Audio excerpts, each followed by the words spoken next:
Bonjour à tous, nous voici dans notre premier tutoriel consacré à FreeCAD, un modeleur volumique 3D open source et entièrement écrit en Python, qui est disponible sur l'adresse que je vous ai mis dans l'article de blog. Voilà. Alors FreeCAD c'est quoi? On pourrait l'assimiler si on veut à SolidWorks, Creo, Solid Edge, Fusion 360. Mais il n'a absolument pas du tout la prétention d'être aussi puissant que ces logiciels qui sont, eux, produits par des entreprises pour des professionnels, sachant que FreeCAD est open source et entièrement réalisé par des programmeurs, pardon, qui prennent ça sur leur temps libre. Voilà, donc il n'y a aucune entreprise derrière et FreeCAD est entièrement gratuit et open source. Mais pourtant, ça n'enlève rien à sa valeur et à sa puissance. C'est ce qu'on va voir dans les prochains tutoriels que je rédigerai, que je filmerai pour vous. Voilà. Alors on peut voir sur la page d'accueil, là, lorsqu'on lance le logiciel, que l'on peut faire du dessin d'architecture, du dessin en 2D, de la conception pour ingénierie. On peut faire de la résistance des matériaux. Voilà. On retrouve exactement les mêmes modules que dans les logiciels professionnels payants. De la conception de pièces, et on peut également simuler des trajectoires de bras robotisés. Voilà. On va pas s'étendre là-dessus. Pour l'instant, on va aller directement à l'essentiel. On va essayer de fabriquer une pièce qui sera un range clé USB pour bureau. Et on va essayer de voir du dessin jusqu'à la fabrication sur une imprimante 3D. Alors pour ce faire, on va créer un nouveau document, ici, et on va se mettre sur Part Design. Alors on y était déjà, normal, c'est le dernier atelier que j'ai utilisé. Donc là, il faut bien comprendre que FreeCAD, c'est un concept d'atelier. On a par exemple l'atelier pour faire des roues dentées, on a l'atelier pour faire des coques de bateau, on a un atelier pour faire du photoréalisme, on a l'atelier ici pour faire de la simulation avec la méthode des éléments finis, et nous, on va utiliser l'atelier Part Design. Voilà. Alors, petite information importante, on peut configurer le mode de navigation 3D en fonction de nos propres habitudes. En faisant un clic droit, juste un clic droit de la souris, on peut voir ici que l'on a différents modes. Ceux qui sont habitués par exemple à travailler sous Blender, avec les commandes inversées, on peut choisir le mode Blender. Si vous êtes habitué par exemple à Revit, vous pouvez utiliser le mode de navigation Revit. Moi, je vais utiliser toujours le mode gesture. Pour moi, c'est le plus simple. Je suis habitué. C'est quoi? C'est le clic gauche qui permet de faire une rotation, le clic droit long qui permet de faire une translation de la vue, et la molette qui permet de zoomer. Alors, on va commencer. Alors, à savoir qu'ici, on a un assistant. Un petit assistant qui va nous aider dans les différentes tâches possibles en fonction des menus. Quand je clique là, j'ai l'arbre de construction que l'on peut retrouver, bien évidemment, dans SolidWorks ou dans d'autres logiciels. Donc je vais me mettre là. Alors le concept c'est quoi? C'est je dois créer un corps. Si je veux créer une pièce, il faut que je crée un corps. Donc je crée un corps. Et pour créer un corps volumique, il faut d'abord créer une esquisse en 2D. Donc je vais cliquer sur esquisse. Et là je vais choisir mon plan de travail. Je vais choisir mon plan XY et je vais faire OK. Et là, j'ai une nouvelle barre d'outils qui vient d'apparaître pour faire des dessins en 2D. Alors comme j'ai dit, on va essayer d'être efficace. Donc tout de suite, je vais dessiner la base de ma pièce. Donc je vais choisir le rectangle. Vous voyez, le curseur vient de se mettre en mode rectangle. J'ai un petit rectangle qui est dessiné sur le curseur. Et ce curseur, je vais venir le mettre sur le point d'origine du repère. Et là, le point d'origine devient vert. Voilà, si je l'enlève, il est rouge. Si je viens le mettre, il est vert. Ça veut dire que je suis parfaitement coïncident. Et là, je peux étirer mon rectangle. Un clic gauche et c'est bon. Si je regarde mon curseur, j'ai toujours le rectangle qui est dessiné, parce que je suis toujours en mode rectangle. Si je veux annuler le mode rectangle, un clic droit. Petite information, on a ici un solver qui nous donne le nombre de degrés de liberté restant sur la pièce. Ça veut dire quoi? Ça veut dire que ma pièce déjà, elle est contrainte au niveau de l'origine sur le point d'origine du repère. Ça fait déjà un degré de liberté en moins. Qu'est-ce que j'ai d'autre comme degré de liberté en moins? Ben, je vois que comme j'étais en mode rectangle, ici j'ai un côté qui est parfaitement horizontal, ici j'ai un côté horizontal. Ce petit trait rouge là veut dire horizontal. Ces petits traits rouges là veulent dire vertical. Et comme c'est un rectangle, ben on sait que les côtés opposés sont parallèles 2 à 2, et ainsi de suite. Et on a de jolis angles droits ici. Donc c'est pas la peine de recoter les angles, ça sert strictement à rien, ils sont déjà à 90 degrés. Maintenant, ce qu'il faut, c'est qu'on cote les côtés. Alors je vais cliquer sur ce bouton, je vais venir ici, voilà, et je vais lui mettre une cote de 100 mm. Voilà. Il reste 1 degré de liberté, c'est normal, je n'ai pas encore fixé la hauteur. Et je vais lui mettre 50. Et là, en dézoomant avec la molette, je vois que l'esquisse est devenue verte. Pourquoi elle est verte? Parce qu'elle est complètement contrainte. Donc un clic droit pour annuler, et là je peux bouger mes cotes. Voilà. Si je veux tout voir, je fais comme ceci, voilà. Maintenant j'ai terminé, je pense que je suis conforme à mon cahier des charges, j'ai un rectangle, il est coté, il est bien placé par rapport à l'origine, c'est bon, je peux faire fermer.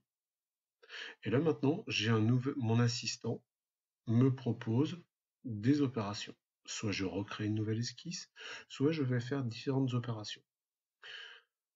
Petit rappel, ici j'ai l'arbre de construction. J'ai mon premier corps, et ici j'ai ma première esquisse. Voilà. Alors, dans SolidWorks, on a l'habitude d'avoir le mot extrusion pour partir d'une esquisse 2D et faire du 3D. Eh bien, dans FreeCAD, ça s'appelle protrusion. Alors que je clique sur ce protrusion-là ou sur ce protrusion-là, c'est le même protrusion. Je vais donc cliquer dessus. Alors là, on ne voit pas tout, c'est normal. On va faire comme ceci et comme ceci. Et là, il me propose 10 mm par défaut. Moi, je vais mettre 3 mm. Je valide et voilà. Il suffit d'appuyer sur Entrée ou sur OK et c'est bon, il n'y a pas de problème, c'est fait. Donc là, j'ai ma base qui a été entièrement dessinée. Voilà. Maintenant, nouvelle opération, je vais dessiner un nouveau pavé en m'appuyant sur cette surface-là. Je clique dessus et là, l'assistant me dit voilà ce que l'on peut faire. Bon ben moi je vais créer une esquisse. Il se met directement en vue de dessus pour pouvoir dessiner comme si j'étais sur une feuille. Et là je vais dessiner un rectangle quelconque. Donc je vais créer voilà ce rectangle. Voilà. Et un clic droit pour annuler le mode rectangle. Donc là je viens de voir que j'ai 4 degrés de liberté. Tout à l'heure j'en avais 2 mais c'est normal. J'avais déjà placé parfaitement ce point sur les axes. Il était confondu avec l'origine. Là, il n'est plus confondu vu qu'il est quelconque. Par contre, j'ai toujours mes parallèles 2 à 2. Donc ça, il n'y a pas de problème. Maintenant, je vais faire quoi? Je vais sélectionner ce point qui devient vert et ce point-là qui devient vert. Et je vais utiliser par exemple ce bouton. Et ça va me coter l'espace entre ce point et ce point. Et je vais mettre 10 mm. Voilà. Je peux attraper ma ligne de code et je la bouge. Maintenant, je vais refaire exactement la même opération. Et je vais cliquer maintenant sur celui-ci. Et je vais remettre 10 mm. Pareil, je vais bouger. Comme ceci, voilà. Et là, je vois qu'il ne me reste plus que 2 degrés de liberté. C'est normal, je n'ai pas encore donné la longueur et la hauteur. Donc je vais cliquer là, ici, et je vais mettre 80 mm. Je vais cliquer là, et puis je peux venir me mettre à droite, pas de problème, et je vais mettre 30 mm. Et là, comme tout à l'heure, l'esquisse est devenue verte. Pourquoi? Parce qu'elle est parfaitement contrainte. Voilà, c'est parfait, c'est bon, c'est exactement ce que je voulais. Donc je peux faire fermer. Et maintenant, à nouveau, je vais créer un pavé, je vais donc extruder. Je vais faire une protrusion qui est là. Et là, on me propose 10 par défaut encore une fois, bien là je vais mettre 20. Voilà. Et là, j'ai ma pièce qui, pour l'instant, commence à prendre forme. Alors, je vais commencer à mettre un peu de cosmétique. Je vais mettre ce que l'on appelle un congé sur une arête. En gros, ça va arrondir l'arête qu'elle a. Alors, je vais un petit peu zoomer, voilà, et je vais sélectionner mon arête. Et en appuyant sur la touche CTRL, voilà. Ensuite, je tourne.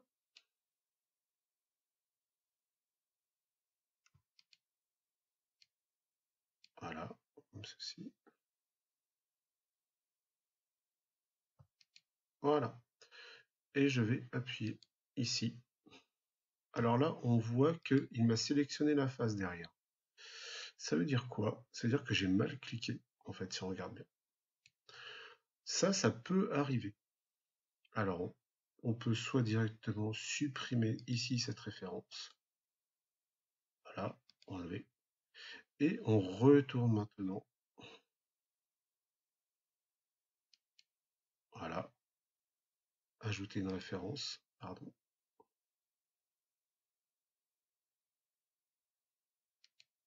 Voilà. Et là, c'est bon, j'ai bien mes 4 qui sont là. Edge, ça veut dire arrête. Et là, je vais augmenter ici le rayon. Et je vais le monter à 8. Je valide. Et là, si je regarde bien, voilà. J'ai commencé à faire une base, voilà, un peu arrondie. Ça devient un petit peu plus esthétique. Bon, il y a mieux, mais c'est pas grave. C'est juste pour aller très très vite sur ce petit tutoriel. Je vais également arrondir les bords ici. Alors, je vais arrondir les bords. Donc, pareil, je sélectionne mon arête ici. Je sélectionne mon arête là. Je vais aller sélectionner ici. Et je vais sélectionner celle-ci. Voilà. Et je vais à nouveau cliquer sur congé. Et là, je vais lui mettre 1 mm. Et je vois que ici, je n'ai que des arêtes. Ok. Je vais faire une dernière fois cette opération en choisissant les arêtes au-dessus. J'aurais pu très bien également sélectionner toute la face. Ça aurait fait exactement la même chose. Et là, je vais lui mettre un rayon de 3. Voilà. Bon, c'est pas... Ça va... Pour l'instant, c'est à peu près ce que je veux. Alors maintenant, il va falloir qu'on dessine des zones pour venir insérer les clés USB sur le dessus. Hein, je rappelle qu'on essaie de dessiner un futur objet qui va être fabriqué, c'est-à-dire un range clé USB. Alors je vais choisir la surface au-dessus et je vais faire créer une esquisse, comme ceci. Maintenant, je vais dessiner à nouveau un rectangle, hein, parce qu'on sait qu'une clé USB, si on regarde bien, c'est un rectangle au niveau du connecteur. Donc, je vais prendre le mode rectangle et je recommence à dessiner un rectangle, je valide. À nouveau mes 4 degrés de liberté et je vais coter ce rectangle. Alors, il va faire ici en largeur 5 mm. J'ai vu un tout petit peu plus large qu'une clé USB, bien entendu, parce qu'on sait qu'il y a toujours un petit retrait à l'impression 3D. Il ne faut jamais faire les codes exacts quand on imprime en 3D, sinon on sait pertinemment que ça ne passera pas. Si on veut que la clé USB rentre parfaitement, il faut prévoir un trou légèrement plus large. Ça, c'est évident, c'est ce que j'ai déjà dit dans mon tutoriel sur Tinkercad. Alors maintenant, on va utiliser une fonction de FreeCAD qui n'est pas évidente. C'est ce petit bouton qui est là, qui va nous permettre de prendre une géométrie externe de la pièce là, en dehors de l'esquisse, mais qui va nous servir de référence pour dessiner notre esquisse. Je m'explique, ce qui m'intéresserait, moi, ce serait d'utiliser cette arête-là pour faire un repère, et cette arête-là également. Cette arête ici et cette arête-là, ça me permettrait de faire un joli petit repère orthonormé pour pouvoir venir placer cette pièce-là. Donc je vais cliquer sur ce bouton, et là, vous voyez, j'ai une espèce de petite table là qui est dessinée, en fait, qui va aller me chercher toutes les arêtes possibles, toutes les surfaces. Donc là, il me trouve une arête, je la mets en jaune, ça y est. Je suis toujours dans le même mode, je clique ici, et voilà. J'ai trouvé 2 arêtes qui m'intéressaient. Maintenant, je fais un clic droit et j'ai quitté le mode. Alors, ça va me permettre de faire quoi, ça maintenant? Ça va me permettre d'aligner ce rectangle sur cette arête-là qui est vraiment le dessus de la pièce. Donc, je vais prendre ce point rouge, ce deuxième point rouge maintenant qui sont tous les deux verts. Je vais faire ceci et je vais mettre 5 mm d'écart. Et voilà, maintenant j'ai plus aligné ma pièce comme je le voulais. Voilà. Je vais maintenant faire exactement la même chose entre à nouveau ce point et ce point. Je vais mettre ça et je vais mettre 5,5. Voilà. Et là, à nouveau, je vois que mon esquisse est verte. Pourquoi elle est verte? Parce qu'elle est parfaitement contrainte. On fait fermer. Maintenant, j'ai à nouveau mon assistant. Je vois là que mon arbre de construction s'est bien rempli. Voilà. Je retourne sur les tâches. Et maintenant, ce qui va m'intéresser, ça va être de creuser. Donc, comment je creuse? Je vais créer une cavité, comme ceci. Et là, on voit, il me met un aperçu. Et je vais choisir une hauteur de 15 mm. Et je fais OK. Voilà. Je vais retourner là. Alors, quand on crée une cavité, c'est l'outil Pocket. Voilà. Alors maintenant, je vais utiliser, pareil, un outil qui est très intéressant, qu'on retrouve dans quasiment tous les modeleurs. Ce sont les répétitions. Là, je vais faire ce qu'on appelle une répétition linéaire. Je vais donc sélectionner la dernière opération, qui est Pocket. Et je vais cliquer sur ce bouton, qui est la fonction de répétition linéaire. Je clique dessus. Et là, en fonction des paramètres, eh bien, il vient de me recréer une nouvelle cavité, un nouveau pocket, mais en dehors de la pièce. Alors, je vais faire quoi? Je vais changer les paramètres. Je vais mettre par exemple 59. Alors pourquoi 59? Parce que c'est une question de différence entre les cotes des cavités et les cotes globales de la pièce. Et je vais faire ici 6 occurrences. Et voilà. Ça m'évite de répéter l'opération. Là, en fait, c'est un peu comme si j'avais fait des copier-coller. Et je fais OK. Et voilà, ma pièce est terminée. On pourrait encore l'améliorer, mais c'était le but de ce tutoriel, c'était de dessiner cette pièce pour ensuite la fabriquer.